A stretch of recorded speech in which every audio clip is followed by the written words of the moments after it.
Olá, mais uma vez eu aqui, a professora Cris Baia. Venho trazer hoje para vocês verbos. O que são verbos? O que são flexões verbais e formas nominais? Bom, mas antes de comentar esse assunto, eu quero pedir para vocês se inscreverem neste canal, compartilhar, interagir comigo, comente, pergunte, né? Curtam esse canal, pois ele é feito todo para vocês, tá bom? Então vamos lá para o que interessa. Verbos. O que são verbos? Então, o verbo é a palavra que podemos conjugar. E o que é conjugar? Então, conjugar é fazer a palavra passar por 4 variações ou flexões. Então essas flexões. Flexão número 1 é conhecida como a flexão de número. Exemplo, estudei. Que número que está aí? No singular, certo? Eu estudei. A segunda flexão, ela é a flexão de pessoa, ou seja, eu, primeira pessoa do singular. A variação aí, ou flexão, é a flexão de tempo. Estudei. Estudei, ele indica um tempo do passado, ou seja, uma forma do pretérito perfeito, ok? E a quarta variação que nós temos, ou a quarta flexão, é a flexão de modo. Então, estudei, essa está conjugada no modo indicativo. Esse conjunto de flexões, ele é conhecido como conjugação, certo? Então, nós temos 4 flexões, conhecida como conjugação. Então, se a palavra, ela pode ser conjugada nessas 4 flexões, ela é um verbo, ok? O verbo, ele sempre vai indicar um desenvolvimento, um processo, uma ação, um estado ou um fenômeno, ok? E aí, para começar, vamos para a hora de flexões. O que é essas flexões? Como elas são? Então, ela flexiona em número quando? Quando ela estiver no singular. Por exemplo, estudo, estuda, estudas, estuda. Então, eu estudo, tu estudas, ele estuda. Eu estou conjugando o verbo estudar no singular. Essa é uma flexão de número. A segunda flexão de número, ela é conhecida como plural. Então, nós estudamos, vós estudais e eles estudam.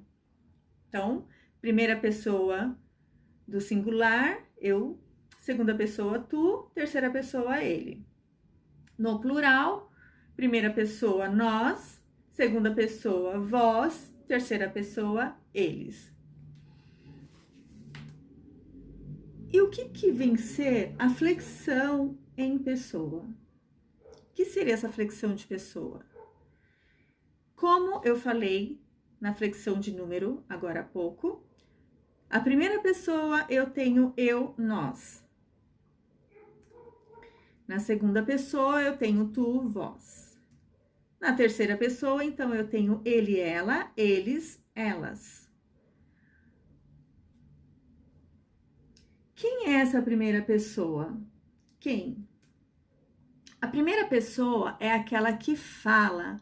Ela é conhecida também como falante ou emissor. Ela está falando. A segunda pessoa é com quem se fala. Então, quem está me ouvindo? Quem está recebendo a mensagem que eu estou passando? E a terceira pessoa é de quem se fala ou de que se fala. Seja o assunto. Então, eu falo, a outra recebe, que é tu, né? Ou vós, segunda pessoa. E aí a terceira pessoa é o assunto. De que se fala? E ainda nas flexões, que é a terceira nossa, nós temos a flexão de tempo. Então, nós temos o tempo presente, nós temos o pretérito, que é conhecido também como passado, e nós temos o futuro. E aí a gente vem ressaltar e lembrar que somente o pretérito e o futuro são divisíveis. Então, a quarta flexão é a flexão de modo, certo? Então, a flexão de modo, nós temos três. O modo indicativo, esse vai representar sempre um fato real, um fato verdadeiro.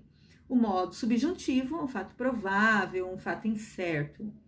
E o imperativo, que é uma ordem, um conselho.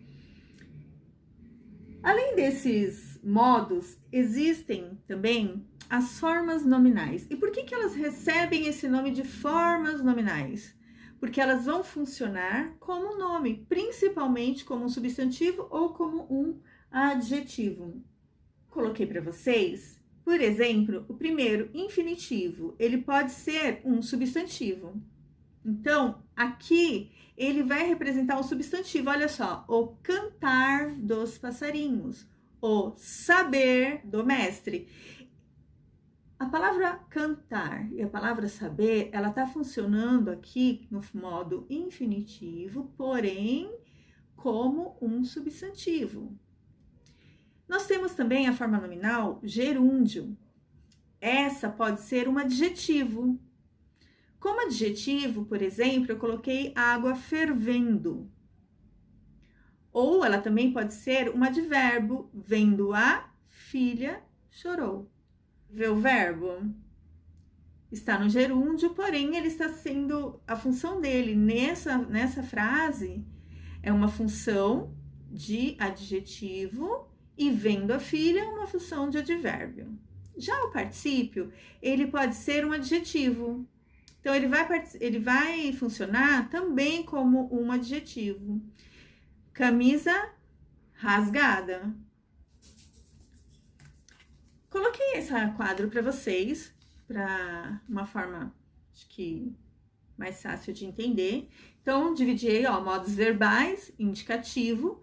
Dentro do modo indicativo, eu tenho os tempos verbais, presente. Lembra que eu falei que o passado e o futuro, eles podem ser divididos?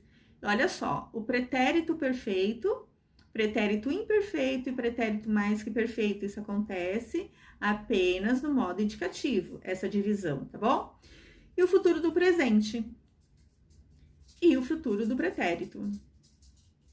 Então, no indicativo, o passado ele vai dividir e o futuro também.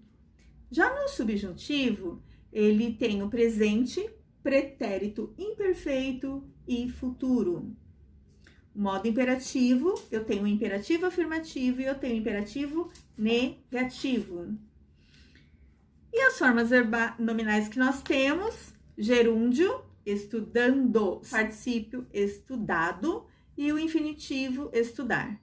Então, nós temos gerúndio sempre terminando em ando, particípio sempre terminando em ado, e o estudar sempre com infinitivo ar, ou se for, por exemplo, o verbo escrever, né? Ir, or, ur, ok? O infinitivo sempre vai terminar com essas duas letrinhas aí, dependendo do verbo que será conjugado, ok? Modo imperativo, ele é bem simples de entender, muito simples. Eu tenho o afirmativo e o negativo. Então, ele não tem a primeira pessoa, ela já pula para a segunda, então amo tu, amo ele, amemos nós, amai vós, amem vocês. E no modo negativo, não ama tu, também não tenho a primeira pessoa. Não ame ele, não amemos nós, não amai vós, não amem vocês. E aí, ficou fácil verbos agora? Ficou um pouco menos sombrio? Porque eu tenho alguns alunos que falam, professora, verbo é meio sombrio, não dá para entender, eu não consigo, não dá para entender. Então, espero que tenha ficado menos sombrio para vocês e que vocês tenham curtido e gostado, tá bom? Espero aqui vocês de novo comigo na próxima aula, tá? Um grande beijo!